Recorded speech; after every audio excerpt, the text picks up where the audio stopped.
말씀 봅니다. 말씀은 구약성경 예레미야서 27장입니다. 예레미야서 27장 1절로 11절까지 같이 합독하겠습니다. 유다의 왕 요시야의 아들 여호야김이 다스리기 시작할 때에 여호와께서 말씀으로 예레미야에게 임하시니라. 여호와께서 이와 같이 내게 말씀하시되 너는 줄과 멍에를 만들어 너의 목에 걸고 유다 왕 시드기야를 불러 예루살렘에 온 사신들의 손에도 그것을 주어 에돔의 왕과 모압의 왕과 암몬 자손의 왕과 두로의 왕과 시돈의 왕에게 보내며 그들에게 명령하여 그들의 주에게 말하게 하기를 만군의 여호와 이스라엘의 하나님께서 이와 같이 말씀하시되 너희는 너희 주에게 이같이 전하라. 나는 내 큰 능력과 나의 쳐든 팔로 땅과 지상에 있는 사람과 짐승들을 만들고 내가 보기에 옳은 사람에게 그것을 주었노라. 이제 내가 이 모든 땅을 내 종 바벨론의 왕 느부갓네살의 손에 주고 또 들짐승들을 그에게 주어서 섬기게 하였나니 모든 나라가 그와 그의 아들과 손자를 그 땅의 기한이 이르기까지 섬기리라. 또한 많은 나라들과 큰 왕들이 그 자신을 섬기리라. 여호와의 말씀이니라. 바벨론의 왕 느부갓네살을 섬기지 아니하며 그 목으로 바벨론의 왕의 멍에를 매지 아니하는 백성과 나라는 내가 그들이 멸망하기까지 칼과 기근과 전염병으로 그 민족을 벌하리라. 너희는 너희 선지자나 복술가나 꿈꾸는 자나 술사나 요술자가 이르기를 너희가 바벨론의 왕을 섬기게 되지 아니하리라 하여도 너희는 듣지 말라. 그들은 너희에게 거짓을 예언하여 너희가 너희 땅에서 멀리 떠나게 하며 또 내가 너희를 몰아내게 하며 너희를 멸망하게 하느니라. 그러나 그 목으로 바벨론의 왕의 멍에를 메고 그를 섬기는 자는 내가 그들을 그 땅에 머물러 밭을 갈며 거기서 살게 하리라 하셨다 하라. 여호와의 말씀이니라 하시니라. 아멘.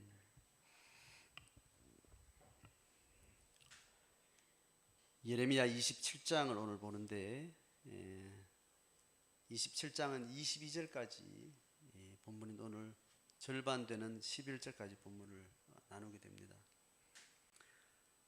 지난주에 봤던 예레미야 26장의 내용하고 좀 비슷한 패턴이 뭐냐 하면 지금 예레미야가 받은 예언을 전하는 그 예언의 그 시기를 명확하게 보여주고 있습니다. 그래서 1절에 보면 유다 왕 요시야의 아들 여호야김이 다스리기 시작할 때에 여호와께서 말씀으로 예레미야에게 임하시니라. 자, 그 시기를 이야기를 합니다. 자, 여기서 26장 보세요. 지난주에 봤던 26장을 보면 26장 1절에 유다의 왕 요시야의 아들 여호야김이 다스리기 시작한 때에 이렇게 시작을 해요. 그러니까 지금 26장하고 27장하고 초두에 그죠? 유다의 왕 요시야의 아들 여호야김이 다스리기 시작할 때라는 말이 같이 지금 반복되는 걸 좀 제가 말씀을 드리고 오늘 27장 내용 보면 그렇게 해서 내용이 들어가는데 2절에 보면 여호와께서 이렇게 말씀하셨다라고 이제 이야기를 시작을 해요. 2절 너는 줄과 멍에를 만들어 너의 목에 걸고 또 유다의 왕 시드기야를 불러 예루살렘에 온 사신들의 손에도 그것을 주어 에돔 왕, 모압 왕, 암몬 왕, 두로 왕, 시돈 왕에게 보내며 이렇게 이야기를 해요. 자, 이 내용을 좀 이제 이 본문입니다. 문장이 좀 길어서 내용을 잘 이렇게 보게 되면 3절에 뭐라고 말하는가 하면 유다 왕 시드기야를 보러 예루살렘에 온 사신들에게 지금 뭔가를 전달을 해라고 이야기를 해요. 그러니까 지금 1절하고 지금 뭐가 좀 다른가 하면 여호야김 통치 초기에 이걸 지금 받았다고 이야기하는데 그 받은 내용을 누구에게 전달하라 그랬는가 하면 시드기야 왕에게 보러 온 사신들에게 이렇게 이야기를 한단 말이죠. 그러니까 지금 여호야김은요 통치를 11년 했어요. 그리고 시드기야는 9년, 길단 말이죠. 적어도 10년 통치의 그 초기에 이 말씀을 받고 나서 10년 뒤에 여호야김의 아들 여호야긴이 3개월 잠깐 하고 이렇게 지나가요. 그래서 지나가고 곧바로 시드기야가 이제 등극을 하는데 그 시드기야가 등극하는 그때에 온 사신들에게 이걸 전해주라는 이렇게 간격이 한 10년 이상의 차이가 난다는 말이죠. 이거에 대해서 좀 해석에 분분한 학자들의 역사가 있습니다. 그걸 어떻게 이걸 이렇게 성경학자들은 설명을 하는가 하면 이게 실제로 이 내용은 시드기야 시대의 이야기인데 이 예레미야서를 이렇게 필사를 하잖아요, 그죠? 이 예레미야서가 예레미야에서 기록된 이 원본을 이스라엘의 공동체 역사 속에서 계속 필사를 해온 그 필사본이 지금 우리에게 지금 전달돼서 번역돼서 우리가 지금 보고 있는 거예요. 그러니까 필사의 오류라는 것입니다. 성경 정경을 연구하는 학자들에 의해서 그 쭉 내용 들어가 보면 이게 내용이 맞지 않고 글이 틀리고 또 숫자도 안 맞고 뭐 이렇게 오자도 나오고 이런 것들에 대한 해석을 하는데 오늘 이 본문은 아마 필사자들의 오류가 아니겠는가 이렇게 이제 해석하는 게 대부분의 시작입니다. 그러니까 26장에 똑같이 나왔던 유다 왕 요새 아들 여호야김이 다스리기 시작할 때라는 이 내용을 아마 잘못 오기를 한 것 아닌가 이렇게 해석을 해요. 하여튼 그렇게 알고 이 내용은 좀 지나가면 좋겠고 이 본문의 내용은 시드기야 왕 시대에 그 시드기야가 통치하는 유다의 주변에 있는 소국가들과 도시국가의 왕들이 보낸 사신들의 회합이 있었던 겁니다. 자, 그 회합의 자리에 예레미야가 가서 하나님의 신탁을 전하는 거예요. 자, 그 내용이 이제 오늘 이제 그래서 1절에 있는 여호야김이 다스리기 시작할 때라는 요 내용은 좀 그렇게 지나가는데 뭐 추가로 한 개를 더하면 또 다른 이렇게 해석하지 않는 사람 와 이건 오류가 아니다 이렇게 생각하는 학자들의 또 소수의 이 해석은 뭐냐면 이 10년 뒤에 시드기야 왕 시대에 사선들이 왔을 때 전해야 될 그 이야기를 이미 여호야김 시대에 들은 것 아니겠냐 뭐 이렇게 해석하는데 10년 이상의 시간을 시차를 두고 그때 이야기를 듣는다는 것은 그렇게 큰 설득력이 없는 것으로 학자들에 의해서 아마 이것은 기록의 오류가 아닌가 이렇게 이제 생각한다는 겁니다. 자, 그렇게 정리하고 이제 내용으로 들어가겠습니다. 자, 여호와께서 예레미야에게 말씀하시되 2절 하반절에 너는 예레미야에게 하나님 이야기하는 겁니다. 너는 줄과 멍에를 만들어서 네 목에 걸으라는 겁니다. 자, 줄은 뭐 밧줄을 이야기하고 멍에는 뭐냐 하면 이렇게 기역자로 생긴 소가 밭일을 할 때 쟁기를 끌려고 하면 이렇게 쟁기를 끌려고 하면 그 힘을 받는데 목하고 어깨에 이렇게 기역자로 된 삿갓 같은 걸 딱 얹습니다. 얹어서 거기에 이제 줄을 묶어서 쟁기에 달고 이제 이렇게 힘을 끌고 가는 거죠. 이게 일평생 송아지 때부터 길들여져서 평생 노동일을 하는 이 소의 운명은 평생 이 자기 근력의 몸무게를 실어서 평생 일해야 되는 그 멍에가 그 삶의 운명인 거죠.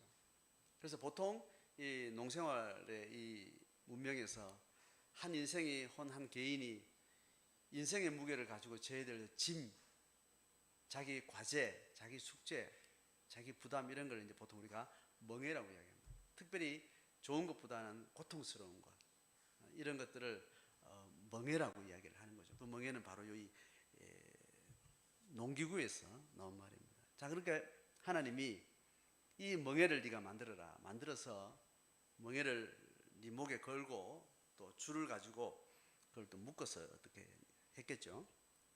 그걸 실제로 그렇게 네가 하라는 겁니다. 지금 이렇게 어떤 상징의 의미를 가진 행위나 어떤 도구를 활용하는 어떤 이런 예언의 방식을 상징 예언이라 그랬습니다.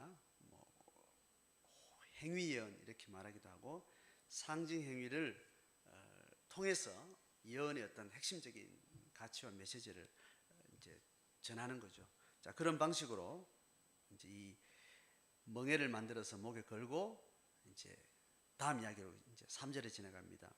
어디로 가는가 하면 유다 왕 시드기야를 보러 예루살렘에 온 사신들의 손에도 이것을 주라는 겁니다. 내가 걸고 있는 멍에도 그렇고 줄도 같이 이제 지금 보면 5 왕이 보낸 사신들이 있는 거예요. 5 국가의 사신들에게 다 주라는 거죠. 그러니까 최소한 멍에를 6개는 만들어야 되겠죠. 나도 하나 걸고 하나씩 해가지고 이렇게 나눠주는 겁니다. 그래서 그 사신들이 또 그걸 걸고 이렇게 말합디다 하면서 왕에게 이제 이 메시지를 전하라는 이야기죠. 그죠? 자, 그렇게 해서 시드기야 왕 이 시대는 예루살렘, 그 유다의 마지막 왕이에요. 그러니까 지금 바벨론이 제국을 딱 지배를 하고 나서 바로 그 제국의 통치의 관계를 맺은 왕이 여호야김이에요. 그러니까 10년 혹은 12년 가까이 10년 가까이 느부갓네살 왕은 그 제국의 변두리에 있는 유다에게 실제적으로 제국의 정치 군사적 영향을 행사를 하는 겁니다. 와가지고 여호야김 시대에 11년 통치할 동안 1차 포로들을 잡아가요. 그리고 또 2차 포로를 잡아가요. 그러니까 그 왕이 지금 바벨론 제국에 지금 고개를 숙이고 소국으로서 제국의 소국으로서 딱 납작 엎드리고 반란을 일으키고 저항하지 않고 그 제국의 통치에 잘 연기를 하면서 제국의 변방의 소국으로서 안정스럽게 군사정치적인 관계를 맺을 것인가를 간을 보는 겁니다. 그래서 와서 군사가 딱 제압을 하고 그 다음에 포로를 잡아가고 힘을 강력하게 응징하면서 보여주고 난 다음에 지속적으로 그 소국의 왕에게 이 바벨론에 굴복하면서 그 고리 아래서 잘 유지할 수 있겠는가 간을 보는 겁니다. 그래서 한 번 해서 포로를 잡아가고 2번 포로를 잡아가고 3번을 잡아간 겁니다.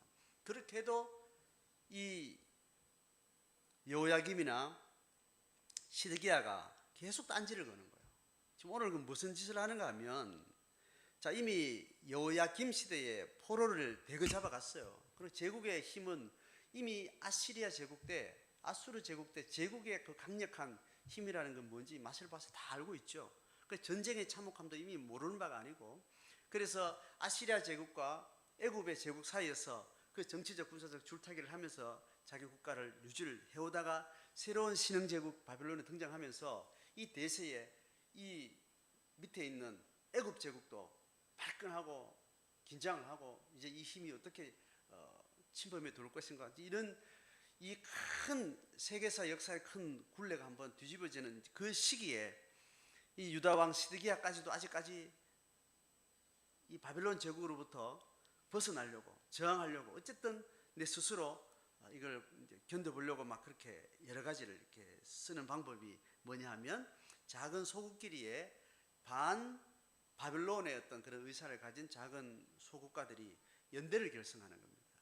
그래서 반 바벨론 동맹이 결성되어서 그나마 조금 큰 유다의 예루살렘으로 그 파견된 사신들이 모여서 반 바벨론 동맹 회합을 하는 겁니다.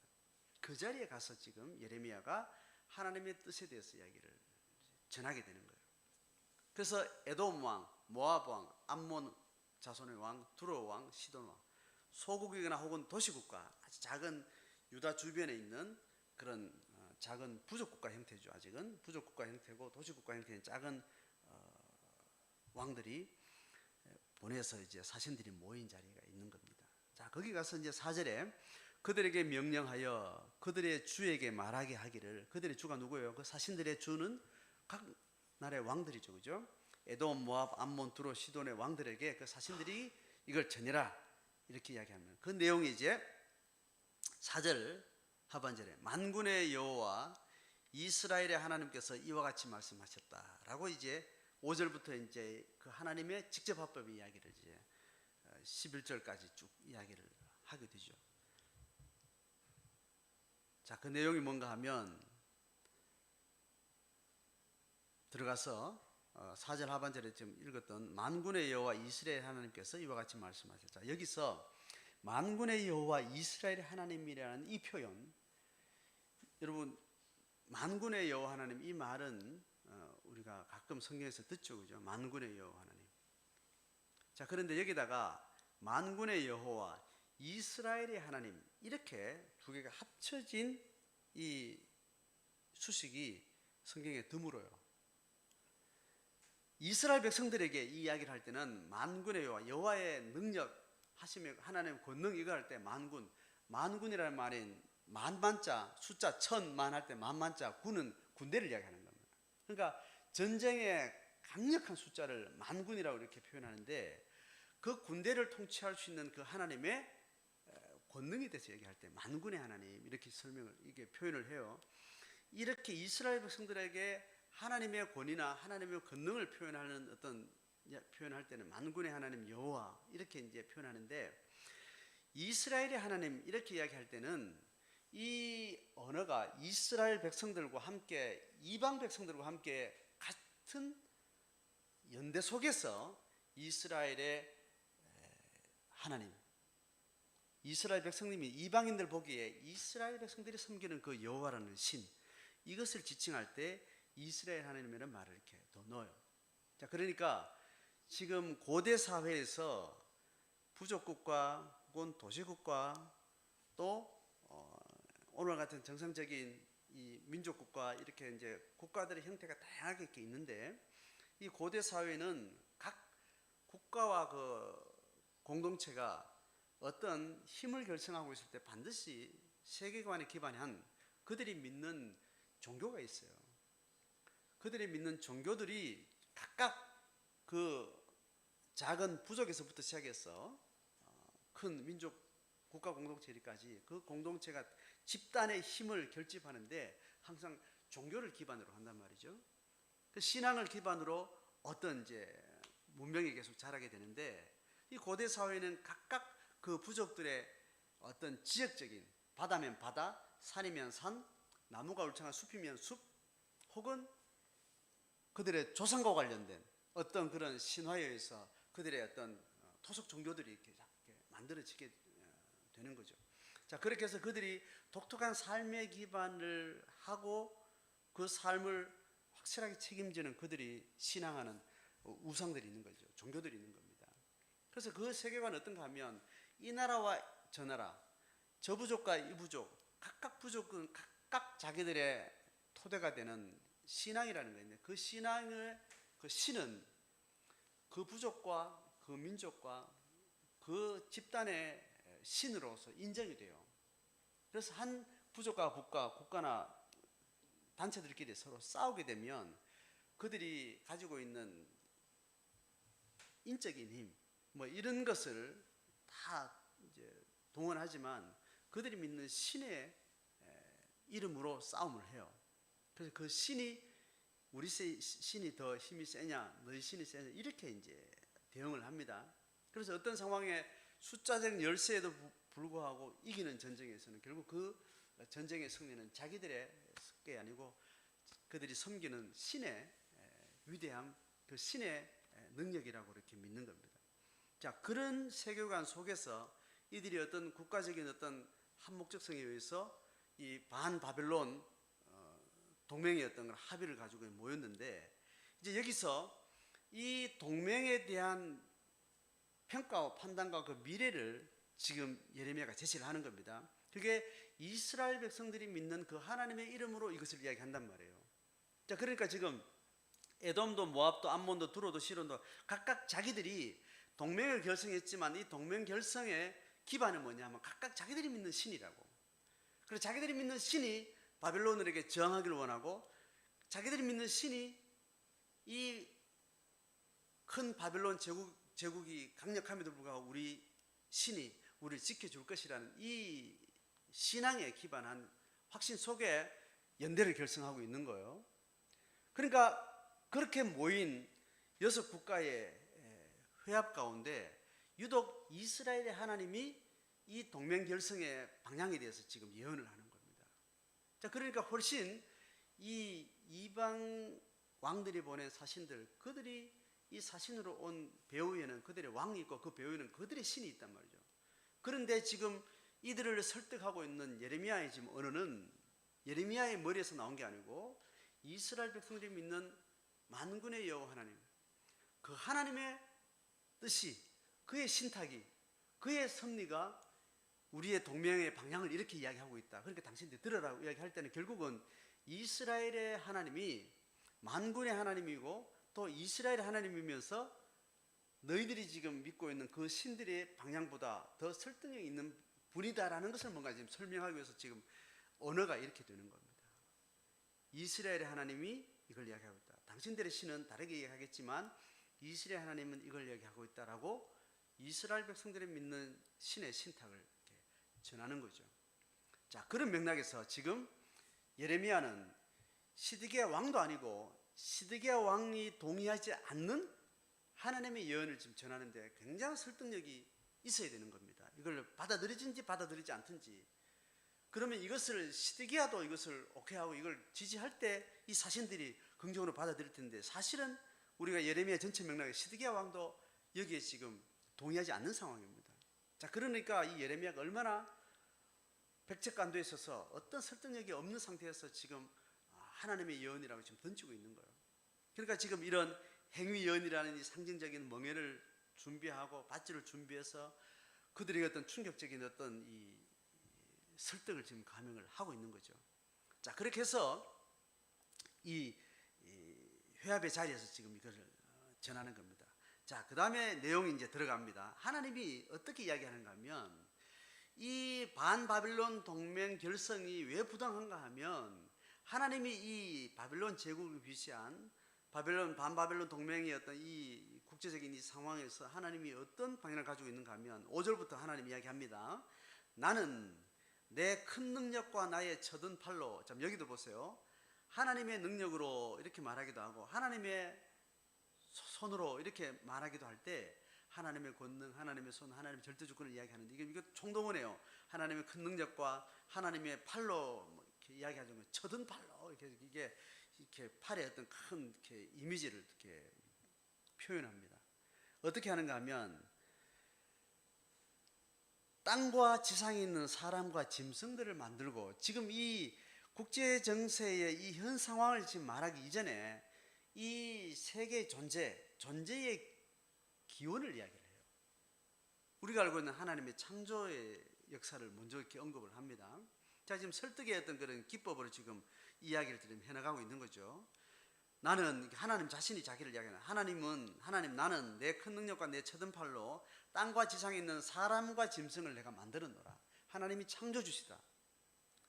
자, 그렇게 이야기하고 그리고 나서 내가 보기에 옳은 사람에게 그것을 주었다라고 이야기합니다. 자, 피조색을 하나님께서 만들었어요. 만들고 나서 보이지 않는 하나님은 피조된 사람들이 자기들끼리의 자기 시간성 속에 피조세계를 서로 바라볼 때는 하나님이라는 존재는 없는 거예요. 없고 자기 자신과 타자들만 있는 것이죠. 피조물끼리 서로를 그냥 보고 있는 겁니다.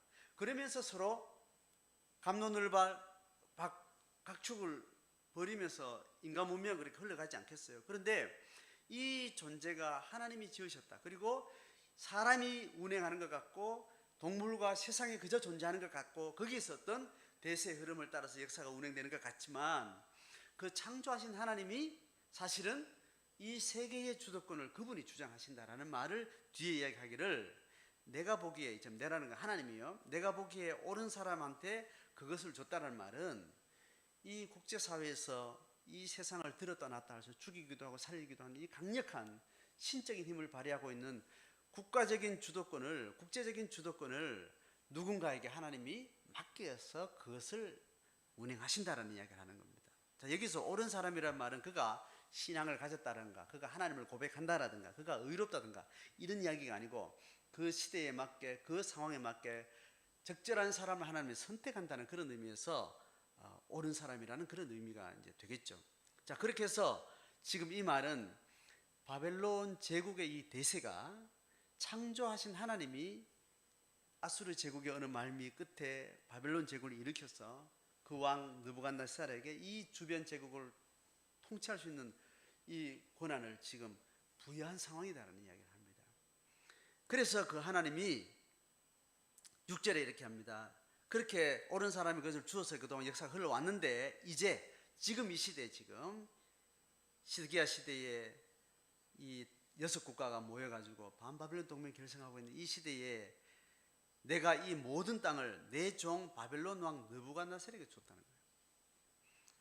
이걸 내 종이라고 이야기하는 것은 바벨론 왕 느부갓네살이 자기 정체성을 가지고 있다는 말이 아닙니다. 하나님이 세상을 통치하시는 하나님의 절대 주권 속에서 위임하고 맡겨놓은 그 분량 자체가 하나님의 통치 속에 있다는 그런 의미에서 하나님의 종일 뿐인 바벨론 왕 느부갓네살을 이야기합니다. 여기서는 느부갓네살의 하나님의 종됐다는 말은 그의 위대함을 말하는 게 아닙니다. 하나님의 하수라는 이런 의미에서 하나님의 종 느부갓네살을 얘기하는 거예요. 느부갓네살에 목숨 걸지 말라는 겁니다. 거기에 불불 떨지 말라는 겁니다. 기껏해야 하나님의 종이고 하나님이 잠깐 권력을 맡겼다가 스쳐 지나가는 한 역할뿐이라는 것에 대한 이야기를 하면서 또 그 짐승들을 그에게 주어서 누구요? 느부갓네살에게 주어서, 그러니까 사람들이 알지 못하는 야생의 그런 땅까지도 다 모든 정권이 그 느부갓네살의 통치에게 강력한 권력을 하나님께서 맡겼다라는 설명합니다. 또 7절에 보면 모든 나라가 그와 그의 아들과 손자를, 그가 누구예요? 느부갓네살과 느부갓네살의 아들과 그 손자를, 그러니까 몇 대 지금 지나가겠다는 겁니다. 이 적어도 한 대, 두 대, 3대, 적어도 4번의 왕이 거쳐 지나가요. 느부갓네살 이후에 느부갓네살을 포함해서 4번의 왕이 지나가면 페르시아 제국이 다시 이 제국을 다시 이제 접수를 하게 됩니다. 이제 그 나중에 이제 포로 회복되는 그때하고 이제 맞물려 이제 되는데, 그래서 그 바벨론 제국의 왕들을 그 땅의 기한이 여기까지 섬기게 될 것이다. 또한 많은 나라와 큰 왕들이 그 자신을 섬기리라. 그 자신은 느부갓네살 왕을 이야기하는 겁니다. 자, 여기서 7절에 모든 나라가 그와 그의 아들과 손자를, 그러니까 지금 몇 대에 걸쳐서 바벨론 왕을 그렇게 섬기게 되는 그들을 이야기합니다. 어떻게 말하는가 하면 그 땅의 기한이 이르기까지 이렇게 표현해요. 자, 바벨론을 하나님께서 이 제국의 왕으로 하나님께 이렇게 위임했는데 그 주변의 모든 나라들이 그 제국의 지배하에 들어간다는 말을 하면서 언제까지? 그 땅의 기한이 이르기까지. 그 땅은 뭐예요? 바벨론이 통치하는 땅 그 영역을 이야기하는 거예요. 그럼 지금 온 나라 전 세계인 거죠. 이 지금 이 근동에서는 보게 되면 그 바벨론 통치의 땅에 기한이 있다라는 이야기를 해요. 기한이 이르기까지 섬기게 될 것이다. 그 말은 바벨론에게 이 국제사회를 통치하게끔 맡기는 하나님의 그 기한이 있다라는, 여기는 두 가지인데, 두 가지 그 땅의 기한이 이르기까지라는 말은 두 가지 의미를 우리가 포착할 수 있는데, 하나는 하나님이 맡긴 바벨론 왕 느부갓네살의 통치가 하나님이 어느 기간을 정해놓고 그에게 이걸 맡겨놓았다는 겁니다. 그리고 한 때가 지나가면 또 다른 제국이 일어서서 또 그가 살았던 바벨론 왕과 바벨론 제국의 삶과 그 행위와 그 역사에 대해서 하나님이 또 심판하신 것에 대해서 그 이전 본문에 한번 나왔죠. 그 의미를 담고 있습니다. 그러니까 지금 잠시 맡겨둔 그 바벨론 앞에 하나님이 어떤 뜻을 가지고 있는지 주목하라는 말로 바벨론도 기한이 있다, 끝이 있다라는 이야기를 하고 있습니다. 또 그 땅의 기한이라는 말 속에 또 하나의 의미는 뭐냐면, 이스라엘 유다 공동체를 향해서 하나님의 백성들이 이 바벨론의 통치 기간 동안 너들이 자숙하고 영적으로 회복되고 준비되어져서 하나님의 구원 역사를 다시 한번 일으키는 부흥의 세대를 준비하는 그 포로 회복기를 하나님께서 70년이라는 기한을 줬잖아요. 그 기한을 지금 여기에 의미를 담고 있는 겁니다. 자, 어쨌든 이 이야기를 듣는 자들은 유다 백성들이기도 하지만 이방의 5 왕들이기 때문에 그들이 지금 맞대응하고 있는 바벨론은 어느 기한이 이르기까지는 절대로 물러서지 않는 철옹성 같은 하나님이 맡긴 제국이기 때문에 그 앞에 순복해라는 그런 의미에서 그 왕들을 섬기게 될 것이라고 이야기를 하는 겁니다. 자, 그렇게 이야기하고 8절로 넘어옵니다. 자, 8절로 넘어와요. 자, 여기까지 설명한 것 중에 하나님이 세상을 창조하신 이후에 인간의 문명을 통치하시는 하나님의 역사를 지금 우리가 구원받은 사람, 이스라엘과 유다 백성들의 입장에 있는 우리 교회와 성도 입장에서 하나님이 이 세상 만물을 창조하셨다는 이 신앙을 우리가 가지고 있는데, 그 창조하신 세상을 하나님께서 어떻게 통치하시는가? 하나님의 통치 중에서 우리의 관심은 뭐냐 하면, 이스라엘 백성들의 입장에서 이미 하나님이 창조하셨다는 것과 하나님이 우리의 아버지요 우리의 창조주라는 사실을 알고 믿음으로 고백하는 자들의 입장에서는 뭐가 매번 헷갈리는가 하면, 하나님은 분명해요. 또 그 하나님과 나는 분명하게 내가 이제 파악이 됐어요.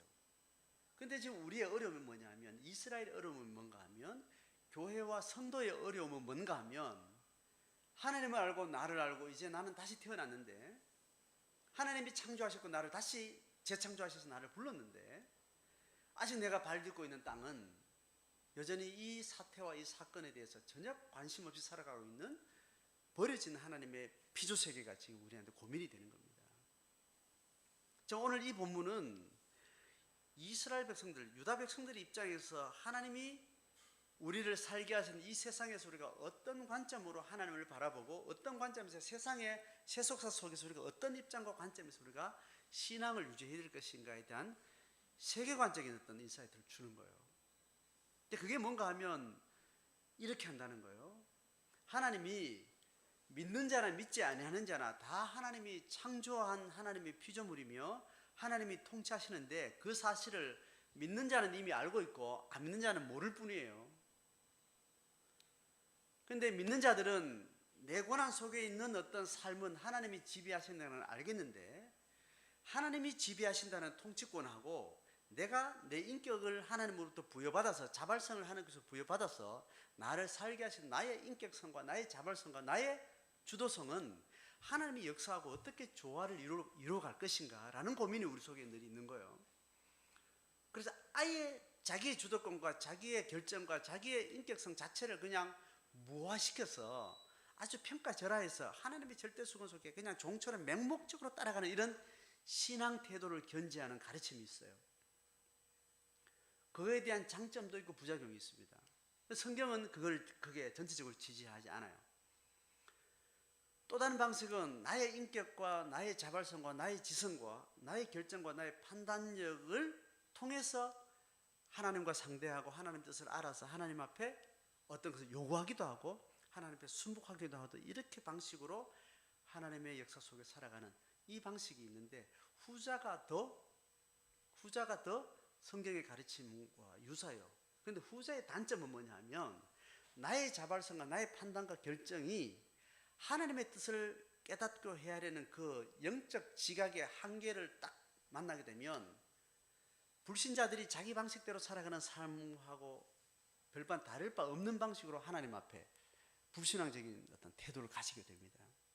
그래서 굉장히 창조적이긴 한데, 창조성이 있긴 한데 자발성이 어떤 강력한 힘은 있는데, 그 지혜가 하나님의 뜻을 깨닫는 한계를 넘어가 버리면 자기 욕망에 빠지고 자기 눈에 좋은 방식대로 하나님을 믿는 방식으로 하면서 사실은 바알의 방식을 이렇게 신앙하게 되는 그런 단점이 있게 되는 겁니다.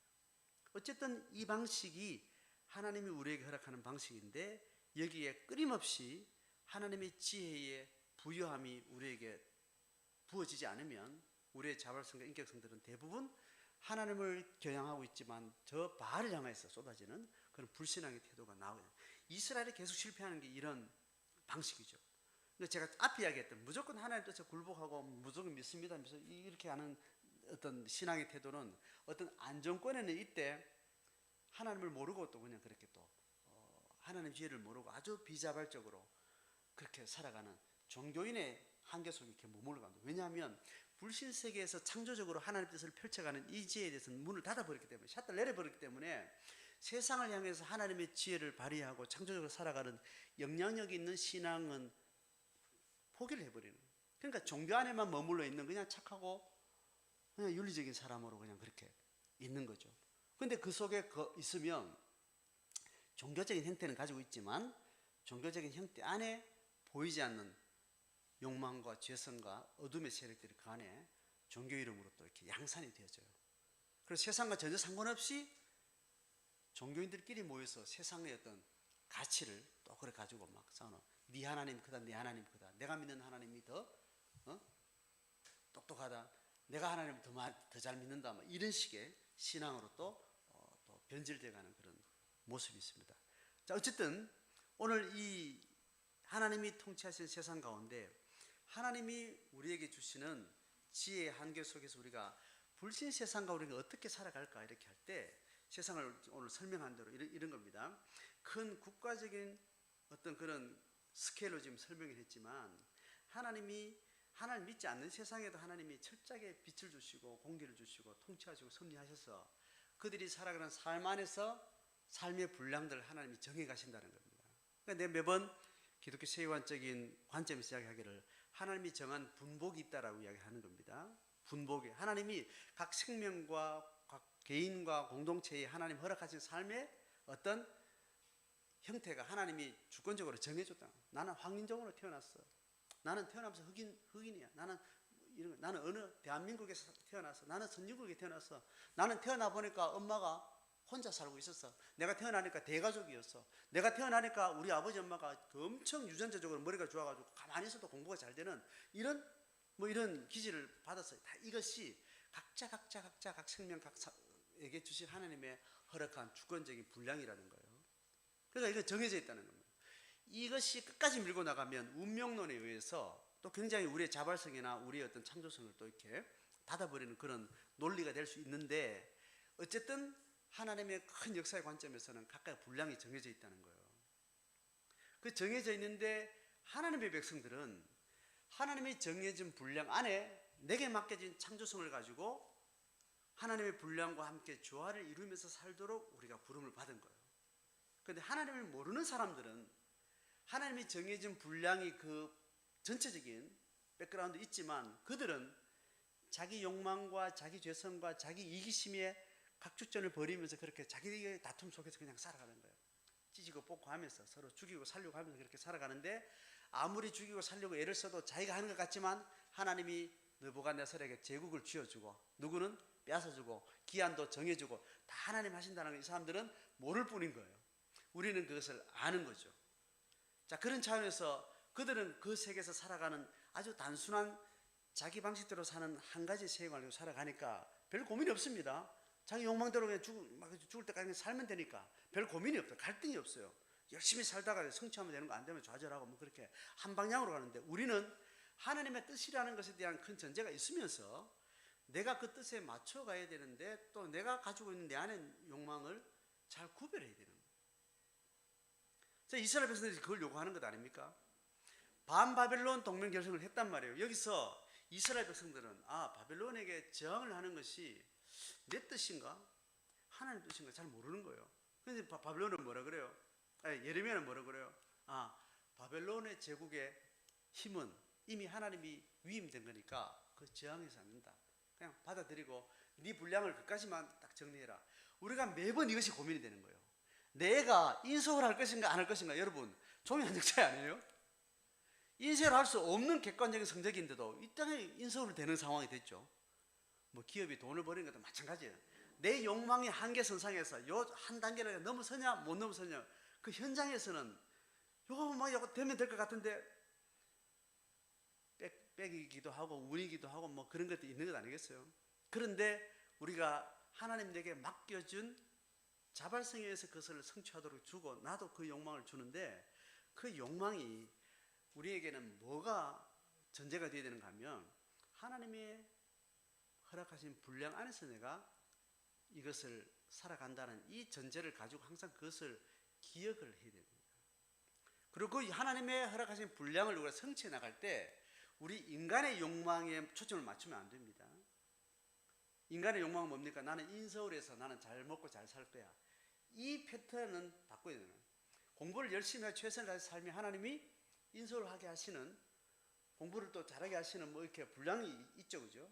일반론적으로 얻게 되는. 근데 공부를 역사하게 잘하는데도 뭐 안 되기도 하니 그건 또 특별한 케이스지. 일반론적으로 적어도 그것을 열심히 할 때는 그냥 공부를 최선을 다하는 거예요. 인서울이 목적이 되어서는 안 되는 겁니다. 인서울 목적이 돼도 그것이 세속 사람들이 자기 목적을 이루는 방식의 목적은 아니어야 되는 겁니다. 그렇게 할 때 내가 최선을 다하고 인서를 주시면 인서를 하나님 내게 주신 분량인가 보다 하고 받아들이면 되고, 그렇지 않으면 그로부터 자족하는 겁니다. 하나님 허락하신 삶의 분량을 우리는 잘 캐치했을 때 우리 속에 매번 발견되는 가치는 자족이에요. 자족은 인서울이 나를 만족하는 게 아니에요. 그리고 인서울이 아닌 것이 나를 만족하는 게 아니에요. 하나님이 여기까지 허락하셨다는 하나님의 뜻이 이 안에 확인될 때 그 하나님의 토부로부터 오는 만족을 이야기하는 겁니다. 하나님이 나를 사랑하신다는 그 기본적인 그 만족이 내가 인서울에 좌절되든지, 내가 뭐가 안 되든지, 대학을 떨어지든지, 내가 사업이 망하든지 어떤 상황이 왔을 때 하나님 내까지 허락하신 것이 이거구나 하는 것을 받아들일 때 근본적으로 하나님의 자녀이기 때문에 나를 풍성하게 나를 사랑하시고 나를 기뻐하시는 그 하나님 앞에 내 정체성의 만족으로부터 오는 그 자족의 기반을 가지게 되는 겁니다. 자, 그렇게 해서 하나님 허락하신 그 분량 안에 머물고 우리는 그 하나님 뜻 가운데 또 세상을 어우러서 살아가게 되는 겁니다. 자, 여기서 일반 문명에서 세상대로 살아가는 그 자발성과 자기의 주도성은, 그걸 성경은 말하기를 그것을 육신의 소욕이라고 이야기를 해요. 하나님의 뜻 안에 살아가는 사람들이 열심히 사는 그 자발성을 성령의 소욕이라고 이야기를 합니다. 문제는 하나님 백성 가운데 성령의 소욕만 있는 게 아니고 육신의 소욕이 동시에 있다는 거예요. 그래서 이 이방 에돔 왕 모압 왕들이 이스라엘 백성들과 함께 동맹 결성이 가능한 것은 그들이 이 동맹을 함께 할 수 있는 같은 감수성이 있는데, 그게 뭐냐면 욕망이라는 것이, 육신의 소욕이라는 욕망이 하나님의 뜻을 쫓아가는 성령의 소욕과 겹쳐질 때 그 동맹이 가능해요. 자, 그래서 우리는 세상 사람들이 살아가는 삶의 하나님 통치를 일반은총이라고 이야기합니다. 그리고 일반은총 속에서 살아가는, 세속 역사 속에서 살아가는 하나님의 백성들이 거기서 하나님의 뜻을 만들어가는 구원 역사, 영혼을 살리는 그 구원 역사를 특별은총이라고 이야기해요. 그러니까 하나님은 하나님의 은총에, 하나님의 빛은 모든 피조 속에 다 비춰져서 일반 은총을, 일반 역사를 만들어 갑니다. 그 일반 역사는 죽음을 향해서 달려가지만 그 일반 역사를 통치해 가시면서 하나님은 구원 역사를 만들어 가면서 생명의 역사를 하는, 동시에 만들어 가는 거죠. 그 특별한 은총을 하나님께서 통해서 그들의 영혼을 살리는 그 역사를 만들어 간다는 겁니다. 자, 그래서 우리 머릿속에 하나님 피조 세계 전체 우주가 있습니다. 우주 속에 이 우주는 망해가고 있는 거예요. 죽음으로 달려가고 있는 거예요. 이미 죽은 상태예요. 그 죽음의 상태에도 불구하고 그 살아가는 삶의 그 순간순간의 운명은, 그 분량은 하나님이 정해가시면서 통치하시는 겁니다. 그러면서 그들은 죽음을 향해서 지금 가고 있는데, 이 역사 속에 하나님이 이 영적인 생명을 살리는 특별은총의 역사를 시작하신 것 아니겠어요? 아브라함부터 시작해서 아브라함 불러서 그 역사 속에 우리는 특별은총을 부름받아서 이 특별은총을 계속 확장시키는 일에 기여하는 삶을 우리가 지금 살아가고 있다는 겁니다. 그러니까 일반은총이 어떤 식으로 하나님의 통치 속에 흘러가는지 잘 이해해야 되고, 그 속에서 우리는 어떻게 하나님의 특별은총이 함께 화합되는 방식으로 연대가 가능한지를 우리는 그 사이에 서 있는 거예요. 그래서 보세요. 이방 백성들의 사신들이 모여가지고 이스라엘 왕과 같이 앉아가지고 지금 뭔가 이야기하는데, 반동맹을 위해서 우리가 같이 모였단 말이죠. 반동맹을 위해서, 반바빌론 동맹을 위해서 모였는데 그들의 목적과 세속사의 왕들의 목적과 하나님 백성들의 왕 목적이 같은 거예요. 그래서 시대기한에 지금 하나님이 바벨론 왕을 이겨내고 우리를 강건하게 보호해 주실 것이다, 이렇게 믿고 있는 겁니다. 이런 식으로 하나님이 이스라엘 백성들을 지켜준 역사가 과거에도 얼마든지 많았기 때문에. 그런데 그때는 하나님이 소수의 이스라엘을 강력한 이방인에서 구원하시는 하나님의 영광을 보여줄 때가 아니고, 지금은 세상의 왕들 앞에서 완전히 찌그러지고 망해되고 심판받는 그 역사를 이스라엘 백성들이 보여줘야 되기 때문에, 지금은 제국에 지배받는 방식으로, 침탈을 당하는 방식으로 하나님께서 이것을 지금 원하기 때문에, 예레미야에서 제국의 통치는 이스라엘을 짓밟고 망하게 하는 것이다, 이 뜻을 다시 발견하게 된 겁니다. 거기에 동참해서 우리가 이 반바빌론 동맹을 결성해 나가는 건 지금 다 헛방이다. 우리가 믿는 하나님의 신앙을 보니까 하나님이 우리를 지금 짓밟기 위해서 바벨론을 세웠기 때문에 이 반바벨론 동맹이 의미가 없습니다. 이렇게 이제 그들에게 설명을 하게 되는 겁니다. 자, 그렇게 해서 예레미야가 이 얘기를 하는 거죠. 예수 믿는 사람들이 세상에서 함께 살 때 우리의 목적은 이방 사람들이 살아가는 세속 역사 속에 그들의 자기 욕망, 육신의 소욕을 쫓아가는 그 삶 속에 하나님의 성령의 소욕을 이루어가는 그런 삶을 살면서 같이 학교도 다니고 사업도 같이 하고 이웃같이 반상회도 같이 하고 동창회도 하고 동아리도 하고 뭐 사회생활을 하면서 하나님의 목적을 계속 내 삶을 통해서 보여주는 거죠. 그래서 그들이 겪게 되는 자들끼리의 삶 속에서 계속 만들어지는 재앙들을 어떻게 우리는 피해가는지를 그들에게 보여주게 되는 겁니다. 자, 그 이야기를 지금 뒤에 계속합니다. 보세요. 자, 8절. 바벨론 왕 느부갓네살을 섬기지 아니하며 그 목으로 바벨론 왕의 멍에를 매지 아니하는 백성과 나라는, 자 보세요. 바벨론의 어떤 통치에 하나님의 허락한 분량에 순응하지 않고 여전히 자기 욕망으로 바벨론에게 해서 이기겠다고 하면 하나님 어떻게 하는가 하면 내가 그들을 멸망하기까지 칼과 기근과 전염병으로 그 민족을 벌할 거다. 이 말은 뭐냐 하면 불신 세상 가운데 끊임없이 자기 경제를 위해서 막 싸우고 자기 분량의 한계를 모르고 끊임없이 도전하는 그 사람들이 결국은 어떻게 되는가 하면 재앙을 맞게 되는, 문명의 재앙에 결국은 서로 밟고 죽이고 하는 그 아비규환이 생긴다라는 것을 이야기 가르쳐 주는 거예요. 자, 그러니까 안 믿는 사람들도 적어도 자기가 생각해야 되는 삶의 어떤 분량이라는 것인데 그 분량을 넘어설 경우에는 그 재앙을 겪게 된다는 것을 지금 믿는 자들이 이야기를 해주는 거예요. 믿는 자들이 자족할 수 있는 거예요. 한순간에 노력하다가 아 이게 끝인가 보다 어떤 영적 감각에서 딱 멈추고 딱 자족하면서 그 가서 평안을 누리는 것들. 대학에 떨어졌는데 자유하면서 찬양할 수 있는 사람은 이런 사람이에요. 사업에 이번에 5억을 투자했는데 이번에 안 되고 완전 쫄딱 망했다. 딱 자유할 수 있는 사람은 자족하는 사람이에요. 5억 투자할 때만 하더라도 하나님이 허락하신 줄 내가 잘못 알았는데 지금 보니까 내 욕망이었구나. 내 다양한 나의 어떤 열심이었구나. 딱 하나님의 뜻에 굴복딱되면 5억 털어버리고 그냥 포기합니다. 기뻐합니다. 안 믿는 사람들 보면 기가 막히는 거예요. 저러면 반드시 전 자살해야 되거든. 안 믿는 사람은 열심히 멈추지 않는 기차를 달리기 때문에 그게 딱 스톱되면 자기를 파괴시키는 자학으로 가는데 안 가는 거예요. 그러니까 자족할 수 있는 사람의 그 타고난 영감과 정신력에 사람들이 저게 신기를 느끼는 거야. 하나님이 저기에 관여하는구나. 내 같으면 저 5억을 날리고 나면 나는 내 죽고 나만 죽어서는 안 되고 내 죽으면 처자식들 또 더 불행해지니까 같이 동반 자살하고 뭐 이렇게 가는 거예요. 아니면 5억을 내가 다시 따내기 위해서 또 내 덩쳐먹고 사기치하고 도둑질하고 이렇게 또 다른 사람을 또 짓밟고 불행을 또 자초하면서 5억을 자기는 다시 또 회복하려고 하는 이런 미친 데까지 가는 거죠. 안 믿는 사람들은 그 문명 재앙 속에서 그냥 살아가요. 우리는 그들과 함께 하면서 살아가면서 우리에게 자족을 그들에게 보여주는 것은 하나님이 그들을 통해서 우리를 통해서 그들에게 하나님이 섭리하실 때 이런 자유가 있다는 것을 또 보여주는 일이 되는 겁니다. 자, 그래서 9절에 너희는 너희 선지자나 복술가나 꿈꾸는 자나 술사나 요술가가 이르기를 너희가 바벨론의 왕을 섬기게 되지 아니하리라. 이게 뭐예요? 이 당시에 자기 욕망을 성취할 수 있도록 이 제국의 힘으로부터도 네가 벗어날 수 있다라는, 거기에 또 도전해보라는 가오가 있지. 에돔 왕이 이 가오가 있지. 모압 왕이 가오가 있지. 그 제국 앞에 또 머리 숙이고 왕인데 또 가서 절하고 나 이 짓은 뭐 하겠어. 나 한번 뒤집어 볼 거야.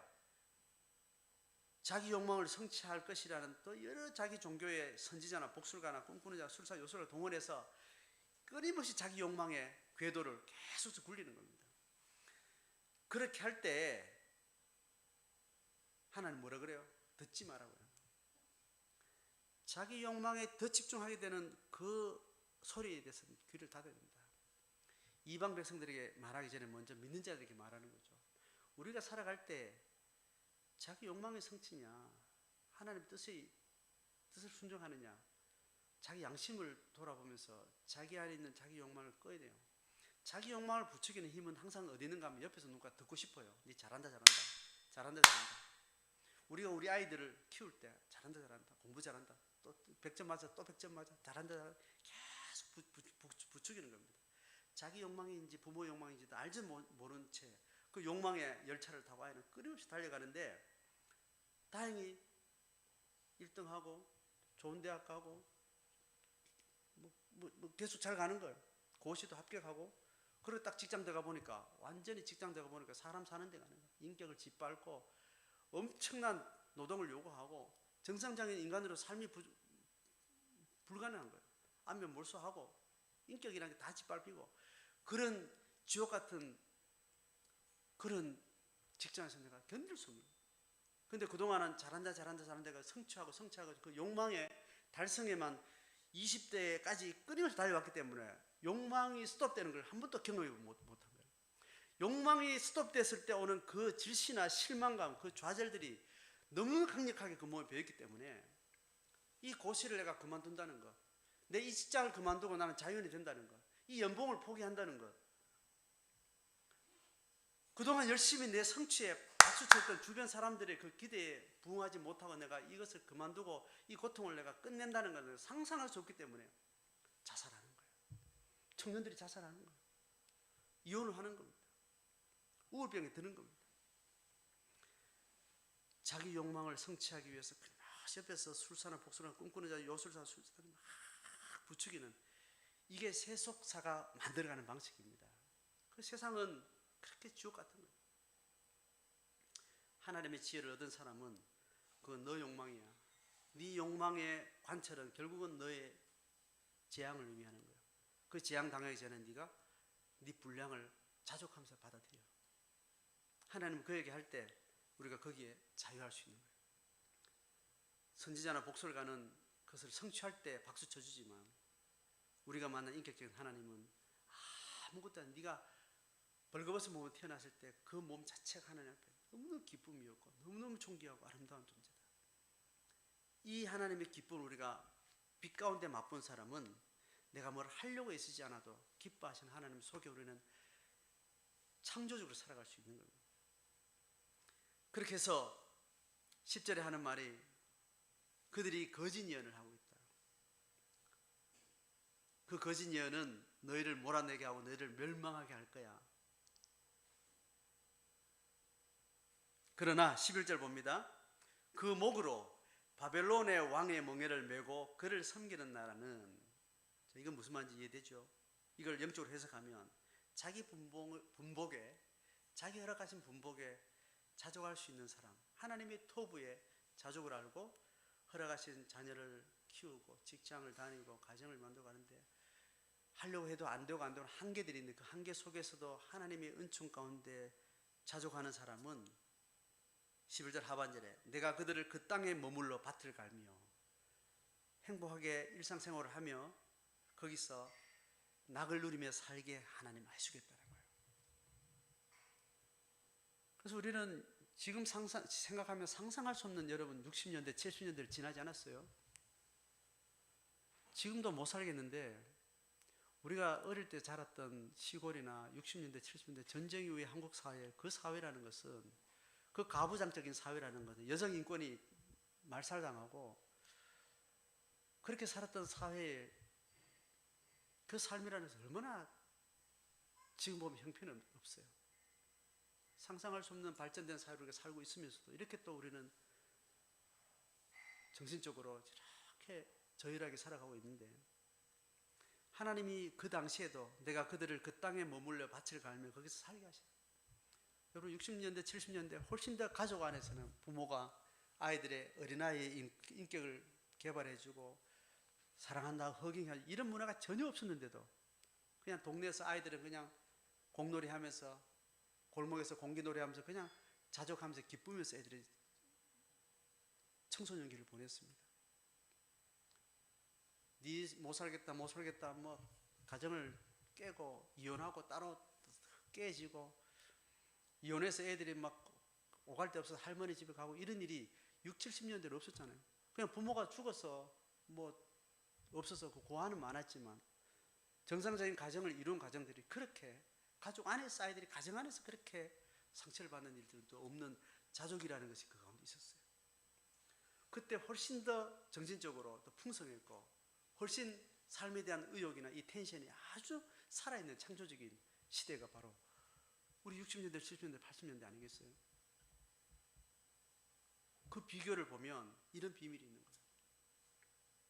자족할 수 있는 물질의 소유가 아닌 다른 어떤 가치로 하나님 허락하신 그 무형의 가치로 자족을 경험할 수 있는 그 감수성은 그들이 처지가 어떠했든 간에 그 땅에서 머물러서 밭을 갈면서 생의 낙을 누리면서 살게 되는 겁니다.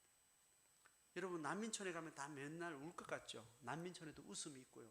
아이를 낳고 그것에 기쁨이 있고 교제가 있고 사회가 돌아가는 그 삶의 낙이 있어요. 오늘 이 예레미야에게 말하는 하나님의 이 가르침이 오늘 우리 개인의 삶이나 한국의 이런 여러 가지 어려움들이 있죠. 남북 간의 대치 상황, 또 치열한 이런 코로나 상황 가운데 막 암울하기로 이야기하면 암울한 종류가 줄을 서서 정말 못 살 것 같은 이 세상에 어두운 기운들이 많은 이 만연한 세상 가운데서 신앙으로 산다는 것이 우리를 얼마나 또 부유하게 하면서 또 우리의 부유한 삶이 하나님의 뜻을 알아가는 성령의 소욕을 쫓아가는 삶이 육신의 소욕을 쫓아가는 사람들에게 새로운 빛을 주고 창조성과 생명력을 주는 또 다른 어떤 삶의 풍성함으로 또 우리에게 소명을 주신 거예요. 먼저 첫 번째는 내 안에 개인의 사건이나 사회의 어떤 문제나 내 가정사의 어떤 그런 사회적인 일들 속에 자족의 한계를 우리는 경험해야 됩니다. 매번 깔딱깔딱 넘어가는 무거운 인생의 멍에를 쥐고 있지만 매번 골방에서 순간순간 예수와 함께 기뻐하고 찬양하며 세상이 줄 수 없는 기쁨으로 또 내 삶을 향유하는 이 골방의 찬양의 이 기쁨을 우리는 매일 그 생수를 먹어야 돼요. 그래서 인간의 욕망, 육신의 소욕의 그 유혹 가운데 또 성령의 소욕의 지혜 가운데 그 두 줄을 타면서 하나님 앞에 주어진 삶의 기쁨이 있어요. 죽을 것 같은 사건을 만난 사람도 그래도 오늘 낙을 누리는 하나님을 향한 찬양이 있어야 되고 웃으면서 이웃을 바라볼 수 있는 생명의 여유가 있어요. 그 삶을 통해서 예레미야 시대나 이 치열한 현대사회를 살아가는 한국 사회에서 믿음의 삶을 승리하면서 주께 믿음의 길을 잘 걸어가는 저희와 여러분 되기를 주의 이름으로 축복합니다.